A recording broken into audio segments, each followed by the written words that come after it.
51 of Sports Shorts. I'm your host, Bobby Hacker. And our guest today is Craig Fenwick, lawyer, agent, bon vivant. And more importantly, there would be no Sports Shorts if it wasn't for Craig Fenwick. Not that he's my father or anything, but he was the guy who, during a negotiation back in 1998, asked if I was a member of the Sports Lawyers Association. And I said, the what? And he said, oh, you have to join. So thank you, Craig Fenwick. So for good or ill, it all traces back to that negotiation. Curt Menefee for a play-by-play guy on a per game basis before he became the face of the Fox pregame I was show. trying to remember who it was. Yeah, it was Menefee. Thank you for that. Well, you're younger than me. Your memory's better. Perhaps, who knows? Anyway, Craig, the way we like to start off this show is generally to have our guests open with talking a little bit about what they're doing these days, their practice and whatnot, and then talk about, your particular path to how you ended up in the sports world. What I'm doing these days is I'm 75 years old, so I'm kind of on the 19th hole. I don't have any plans to retire. I was asked that once at a seminar at Petco Park, and they said, well, you're pretty old. When are you going to retire? I said, I'm not. I said, when the last client leaves, I'll ask him or her to turn out the lights. It hasn't happened yet, but I'm sure it will someday. As to how I got into this, I followed a direct line path. I got out of Bolt Hall, and for a whole series of reasons that I won't even go into, I wound up taking a job as a lawyer at IBM. You can blame Senator Peter Welch from Vermont for that fiasco, because he's the one who signed me up. I then left that because after about 3.5 years, I was convinced that Clarence Darrow was locked inside me and I should let him out. So I quit and took a 40% pay cut, moved to San Diego, and became a federal public defender. Within a matter of days, I was pretty sure Clarence had left the building because I was not Clarence Darrow. I stayed there probably about another 3 years, and then a former congressman and one of the prime movers of the Stop Johnson movement, the anti-war thing in 1968, a guy named Allard Lowenstein, who I had gotten to know, was murdered in his office in Rockefeller Center. And I called up the guy who had first introduced me to him, and he said, what are you doing? I said, well, I'm a federal public defender, and I'm probably going to go switch sides and be a prosecutor on an organized crime strike force in Honolulu. And he said, no, you're a jock. He goes, come to New York, work with me. This was in 1980, right after the Olympics. He said, I've got the whole Miracle on Ice team, including the coach. I've got Eric and Beth Hayden. I've got a quarter of the NHL, and I've got a bunch of baseball players, and I'm drowning. I said, rewind that. Come to New York? He said, yeah. I said, no. I'm in San Diego, and I'm heading to Hawaii. But anyway, he kept after me, and seemed like be more fun fooling around with professional athletes and Olympic athletes than chasing organized crime characters around Honolulu. So I took the job, stayed there about, I guess, a little over a year. And he had a minor league hockey client whom I'd never met. I don't remember the guy's name. I remember he was making $11,000 a year. He was 26 years old. And Art Kaminsky was the guy I was working for. He says, call up whatever this guy's name was, whom I'd never spoken to, and tell him he's being waived. Well, if you're 26 years old and you're playing minor league hockey, it means you're done. And I said, oh, Art, the Grim Reaper phone calls, I don't want to do that. He goes, well, you have to. I said, well, I've never even spoken to this guy. You signed him. Why don't you call him? He goes, it's part of the job. I said, okay. I'm getting ready to call. And he says, and by the way, tell him he owes me $75 and I want it. I said, I'm not doing it. He goes, no, he really does. So I said, I'm sure he does. And I'm sure I'm not dunning him for the $75 while I tell him his career dreams are shattered. And he goes, well, you have to. You work for me. I said, not anymore. I said, 25 years ago when you and I first became, not 25, but 10 years earlier, when you and I first became friends, if we'd known somebody who acted then the way you're acting now, we'd have both thought he was an asshole. I said, and the difference is I still do. He goes, you can't talk to me like that. I said, adios. And I went out and I just bought a condo on the Upper East Side. And had made myself unemployed. I thought, wow, that was stupid.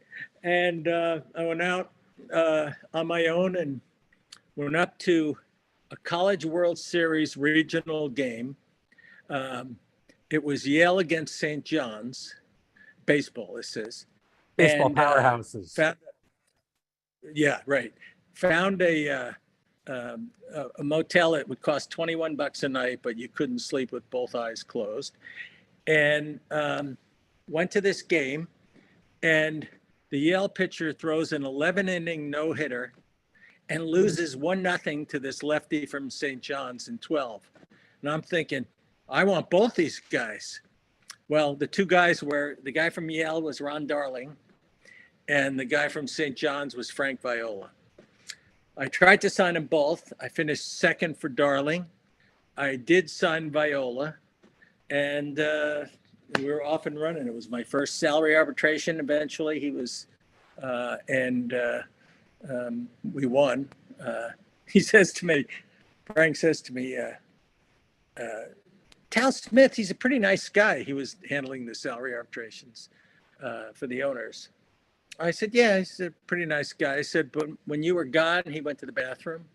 When you were gone, you should have heard him. I can't believe you're putting Frank Viola in the same statistical comparison as Tom Seaver. That's an outrage. I said, I didn't put him there. The computer did. I said, he outperformed Tom Seaver. Don't talk to me about it. So anyway, that was the beginning. And I spent many a day at the Hollow Dome in Omaha, Nebraska, which I wouldn't recommend. And that first year I signed, the second year I signed the number 4, 10, 11, and 35th pick in the country. And only one of them really panned out to have much of a major league career. So it's serendipity. Well, that's an important thing. And I always like to sort of, maybe it doesn't make law students really happy, but sometimes that serendipity factor, being in the right place at the right time. And as you pointed out, you sign 4 guys, one of them hits, you're probably way ahead of the game. If 25% of the collegiate people you sign actually make it. Because I think the reality. Yeah, the number 4. The number 4 pick was a kid named Brian Elkers out of Wichita State, big strapping lefty, pitcher of the year, college pitcher of the year, made it to the big leagues after just a couple of months in Double-A, blew out his shoulder and never returned. Bingo, gone. So. And if it happened today, they would have had the surgery. He would have been back pitching. Yeah, probably, and it'd be making $25 million a year minimum.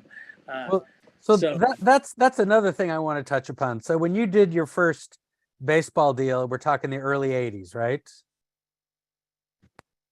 Yeah. Of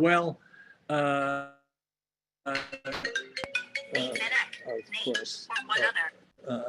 Yeah, it was probably 1982 or 3. It's funny, the first negotiation was for Viola, right? And there was a guy named Herb Stein. He was drafted in the second round by Minnesota.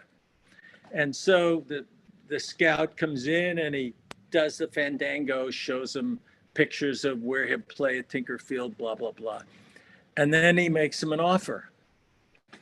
And Frank's father is sitting there, is a mild-mannered accountant in his 50s.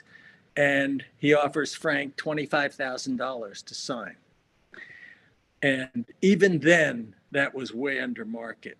All of a sudden, this 60-some-year-old scout and this 50-some-year-old CPA are standing nose to nose in the living room, and they're about to start duking it out any second. And I'm thinking, we didn't cover this in law school. What do I do now?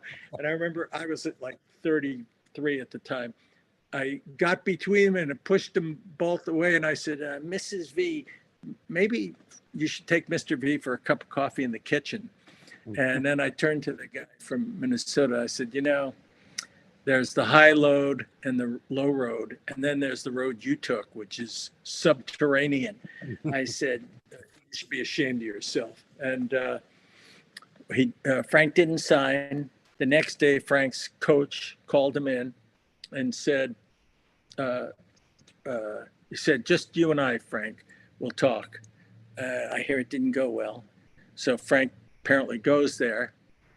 Herb Stein comes in the back door, signs Frank, and Frank calls me up and he says, you're going to be mad at me. I said, don't tell me you signed. He said, yes, I did. I said, how much? It was the same amount, 25,000 that we turned down. And he goes, no more of this advisor stuff. He goes, I want you to represent me and I want you to get every dime they just screwed me out of. And I said, well, it's going to take a while and you're going to have to perform. But if you do, I will. And he wound up getting to the big leagues, the second fastest of all the kids drafted that year, behind only the number one pick in the draft. And a few years later became the first $3 million a year player in baseball, which right now sounds like nothing. But back then it was a big deal.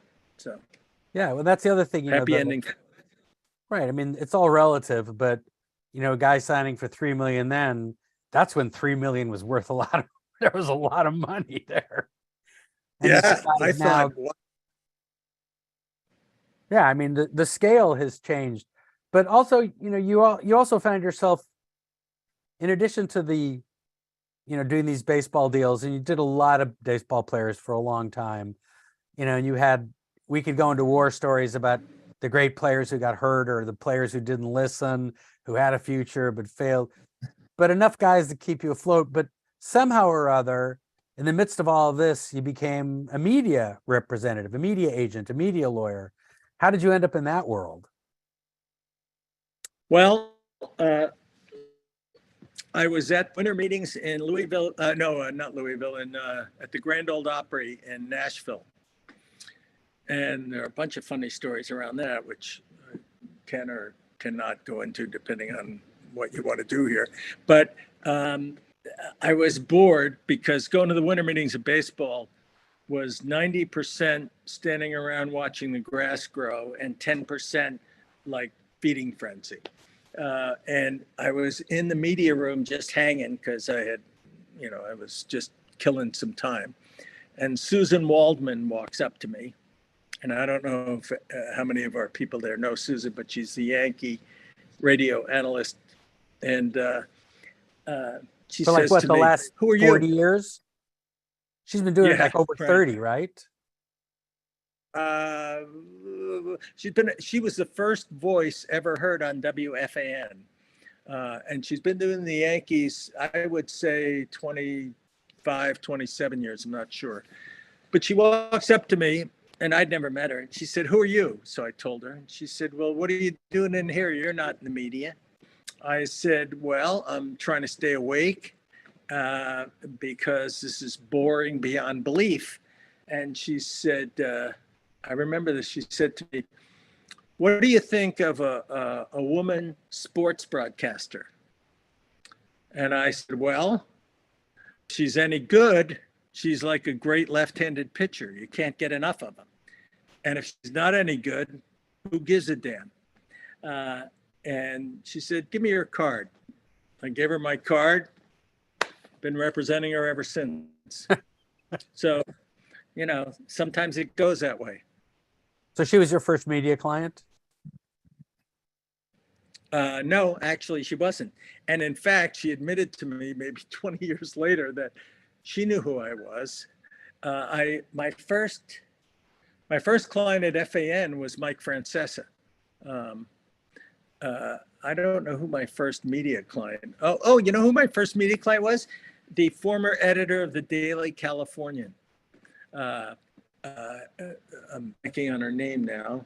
She was the editor of the Daily Californian, I think, when I was student body president there. And we used to butt heads because I used to say to her, "You can't decide if you're the editor of the New York Times or the Berkeley Barb. When you figure it out, come talk to me." And she wound up being a producer for Dan Rather on the evening news years later, and called me up and said, "Hey, I hear you're representing, you're an agent." I said, "Yeah." She said, "Do you represent media people?" I said, "Well, are you going to sign with me? If you are, yes." And I represented her until she got married and moved to California, and I still see her once in a while here. So it again, as I tried to tell my kids, it's part of it is serendipity, and part of it is being ready and capable of handling what fate throws your way. And these are the happy war stories. I could tell you a whole bunch of them that aren't so happy. Well, Fate doesn't always treat you well, but I don't miss too many meals, clearly. So but part of the process is when you're representing people, I think, and correct me if I'm wrong, because you've represented far more than I have. I mean, obviously I did a lot of deals on the other side of the table. yeah, you were on the dark side for a long time. Long time. But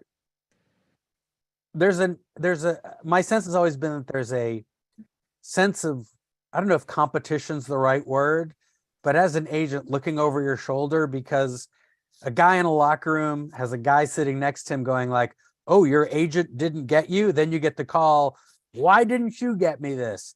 And I think the same thing is probably true in the media. It says like, "You got me X dollars, but I found out that the guy who's doing this job gets Y dollars. Why didn't I get Y dollars?" Is that the sense of what you were dealing with for the last 40 years? Oh, yeah. When I was a federal public defender, I thought the criminal defense bar was cutthroat. That's nothing compared to what agents and sports lawyers in the representation business are. I got a call one time from a pitcher named Dave Schmidt, and he says to me, "How come I paid, I don't remember, X amount in taxes, and this my buddy over here in the locker room, he made twice as much as I did, and he paid less money in taxes." And I said, "Well, how did he accomplish that miracle?"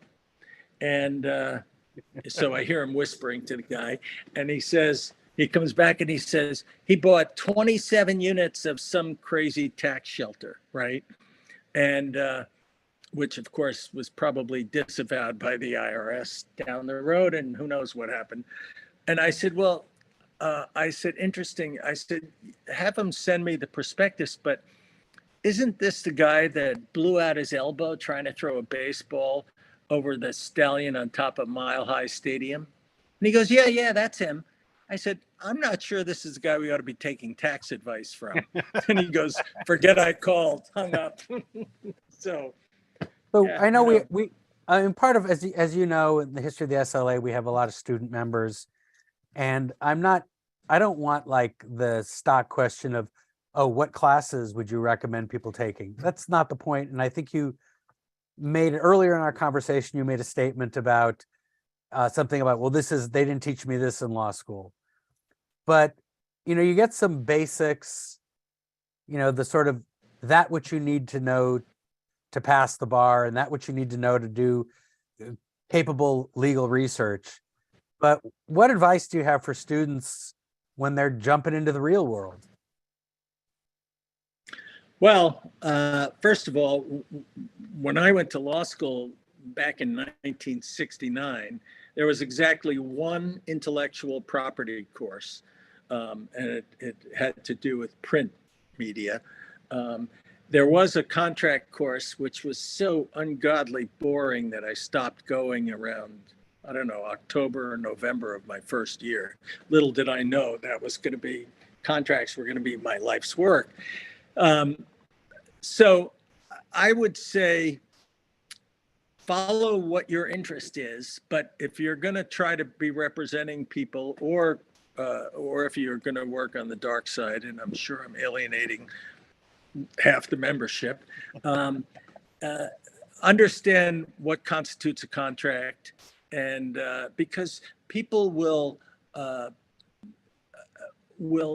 frequently try to bluff you. I did a negotiation one time for John Calipari, and it was with the Nets, right? And I had negotiated a multi-year deal that was fully guaranteed. And I always get them, if they're in a rush and the team is in a rush, and often they are, always get a deal point letter signed, because I did that. In fact, I held up the press conference while I was redoing the deal point letter. And lo and behold, so he starts coaching, and I'm negotiating with their CFO, and they send me the deal point letter. Was, I don't know, 3 or 4 pages, and the contract comes finally, a month or 2 later, and it's about 30 pages, and it's not fully guaranteed. It has an offset clause, which for the uninitiated means if we fire you for something other than cause, we owe you the remainder of your contract, but we offset that by whatever you're able to earn elsewhere during what would have been the term of the original contract. I said, no, no offset clause. We never talked about an offset clause. I wouldn't have agreed to one. And that is not what fully guaranteed means. And so the guy gets flustered and he says to me, well, then we don't have an employment agreement. This is like 2 or 3 months into the NBA season. He's working. And I said, really? Well, pull out the deal point letter. And so he pulls it out, and I said, read me the first paragraph. Read me the first sentence. And so the first sentence is, this letter shall constitute the employment agreement of John Calipari and the New Jersey Nets, LLC. And then goes, and so I said, now, I don't know where you went to law school, but where I come from, that's an employment agreement. And we never did get that resolved. We had a big meeting with one of the owners. There were 7 of them, and the president of the Nets. And I was trying to lock in our position, and also keep the guy, because I explained all this, and the owner said, well, Craig, that's very troubling. It sounds like you're saying that we reneged on a material provision of the contract. I said, well, he goes, that's very troubling. I said, well, I'm glad you're troubled, because I've been troubled for months about this. And so he turns to the president of the Nets at the time, and he says, well, what about that? And the guy starts humming, blah, blah, blah. And he finally says, well, I didn't think of it. So I'm trying to throw the guy a life raft, but lock in my position. And I say, well, Mr. Owner, in fairness, I think that Mr. President here kept his eye on the ball. Negotiation was done in 72 hours. And I think he had a good sense of what he could and couldn't achieve. And a fully guaranteed contract was what he could achieve if he was going to get the deal done. And the president interrupts me and he says, how do you know what I was thinking? And I thought, okay, buddy, over the side for you. And I said, that's absolutely right. Tell us, what were you thinking? And he goes, I didn't think of it. I said, well, sadly for you, I did. And we're not going to agree to anything less than what we originally agreed to. So the owner says, well, so what do we do now? And I said, well, let's do what Senator Aiken said we should do about the war in Vietnam. And the guy's looking at me like I got 4 heads. Like, what the hell are you talking about? And I said, Senator Aiken said we should declare victory and get the hell out. So let's tell the media, because they were leaking all this stuff to the media. I said, let's tell the media we met. We had a long and forthright meeting, and we're satisfied with the outcome, and we don't plan to discuss it any further. So we all agreed, yep, okay, yeah, all right. And don't you know it, a year later, they fired John, and they tried to get an offset against his next job. That didn't happen. I mean, that did happen, but they didn't get the offset. Right. Well, this is, I think one of the lessons here is contracts are really important. I mean, handshakes are all good. Handshakes are a wonderful thing. An attaboy is a good thing. But the terms of a contract, you know, at the end of the day, call yourself what you will, but we're lawyers. And as lawyers, you know, there may be offer, acceptance, consideration, important things, but it's all of that other stuff, all the patina to the contract, all of what it means. And to the extent that you could, it's always better to have very declarative statements like, this is an employment agreement between the parties, period. Pretty declarative, pretty clear, signed by the parties. Kind of hard to get out of that. If you, and oftentimes I've seen people say, oh, here, I'm going to send you a deal memo. And you look at it and you say to yourself, there's no contract here. There's no elements of a contract here. There's no reference to what this even is. So let's kind of tighten this up. And might people be out there trying to pull one over on some people? 100%. Not everybody has a clear sight or a clear interest in what properly zealously representing your client means. But I think it's incumbent upon us representing people to make sure that their interests are protected. That's what our job is. Yeah, I mean, look, I've had situations more than once where my client said, oh, give it to them. Well, you know, I'm not going to fail, you know. And I always say, I'm your rainy day man. When it's sunny out, everything's hunky-dory. When it starts raining, I'm the guy with the umbrella. And the umbrella is that tightly worded deal point letter.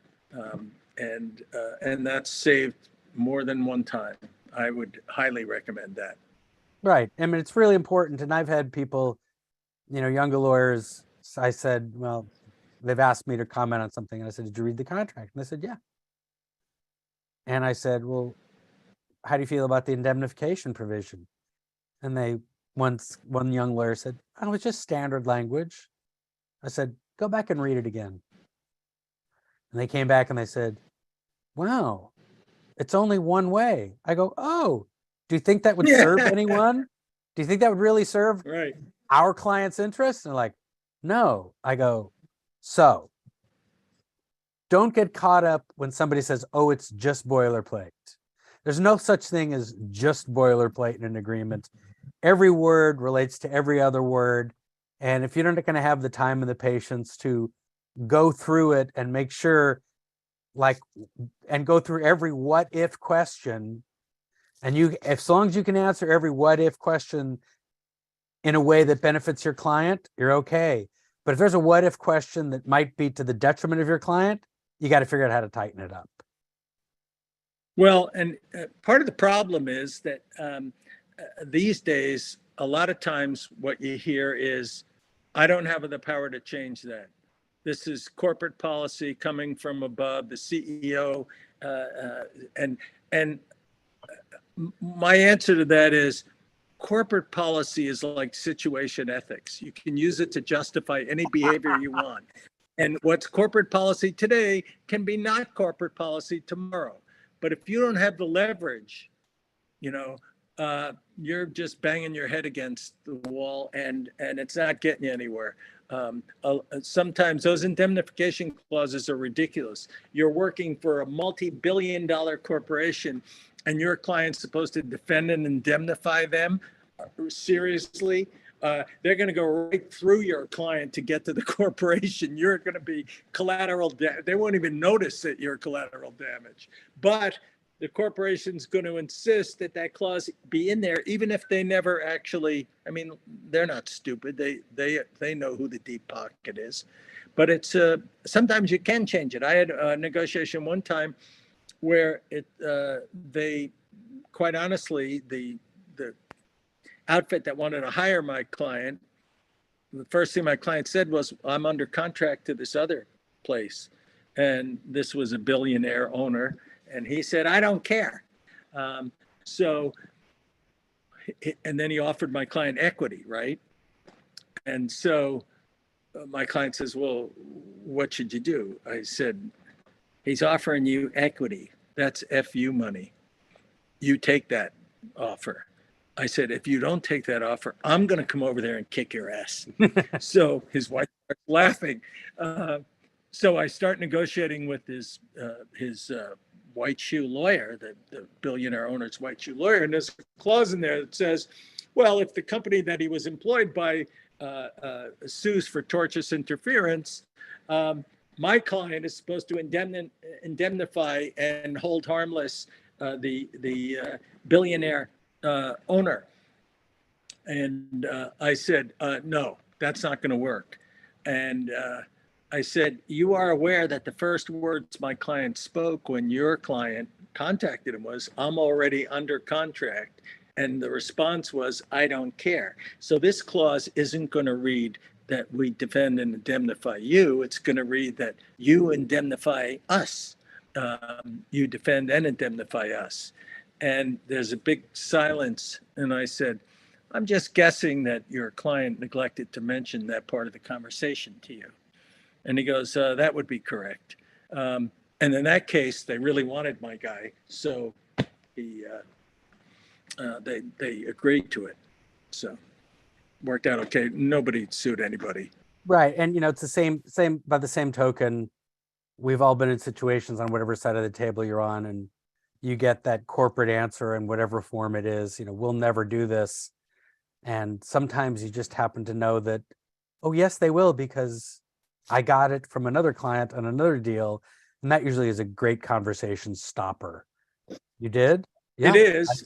Although in one of the first negotiations I ever had, I said to, it was with ABC for an Olympic commentator. And I said, well, Charlie, the guy on the other side, I said, Charlie, I got this exact clause for Eric Heiden. And he goes, you're not negotiating for Eric Heiden this time. We don't care. If your client doesn't want to do it, he does it or he doesn't do the broadcast. Oh, okay. Well, there we are. So then you just got to say to your client, that's the risk you're assuming. Yeah. And the reality of it is they want to control. The other thing is the company, the new owner, be it Disney or whoever it is, usually wants to control that litigation. And they specifically reserve for themselves the right to control the negotiation. And my position was always, I understand why you want that. I understand that that's important to you. And I'm perfectly happy to grant you that right. But when you control the litigation, you assume the liability. So knock yourselves out, but you pay the tab if it goes south. And you pay the expenses to even if you're vindicated. Sometimes you get that, sometimes you don't. I've actually asked, I said, so let me understand your position here. You reserve the right to act unreasonably. You say that explicitly in your language. I said, so am I understanding that correctly? Absolutely. I said, oh, good to know. Okay. Sometimes you just can't, you don't have the muscle to beat it because your client doesn't mean that much to them. He means a lot to you, but not necessarily to them. Yeah, and whether you're a lawyer or an agent, but as an agent who's a lawyer, you're bound by all those guidelines. And I think the important note here is that all the decisions are ultimately made by the client.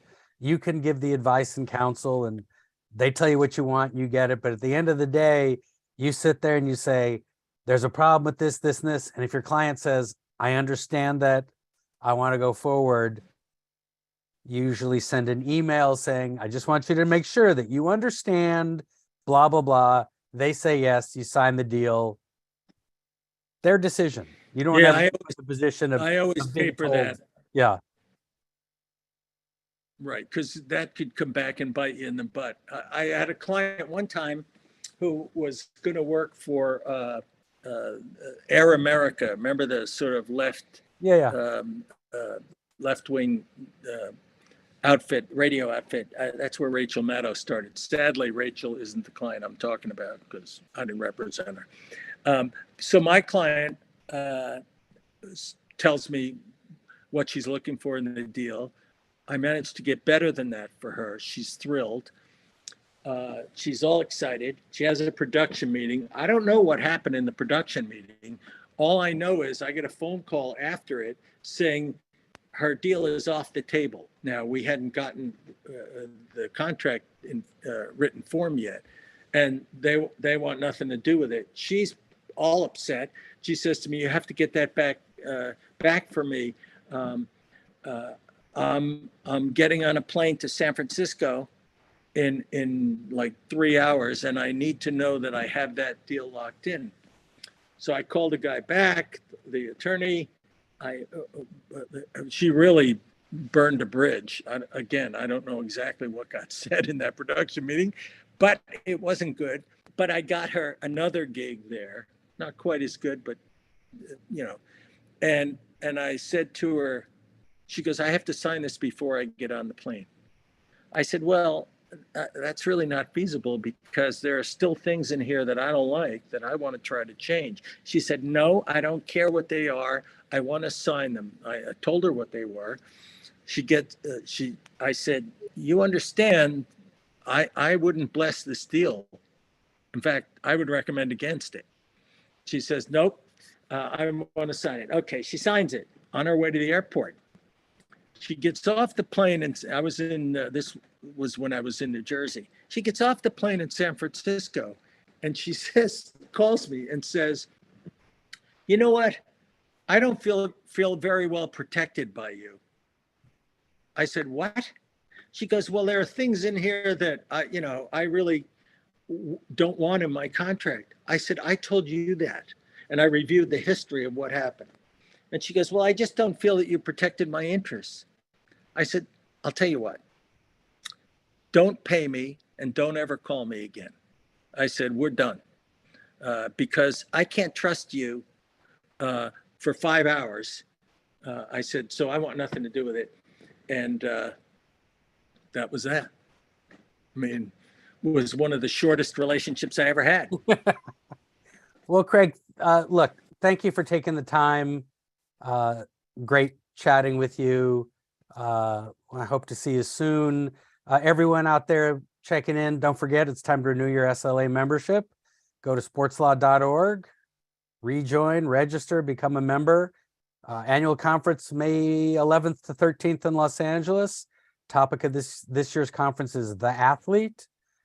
We have some webinars coming up at the beginning of March on International Women's Day, and a few more throughout the lead up to our conference. I'll see you again here in 2 weeks for the next episode of Sports Shorts. Craig, thank you so much for joining us today. We'll see you soon.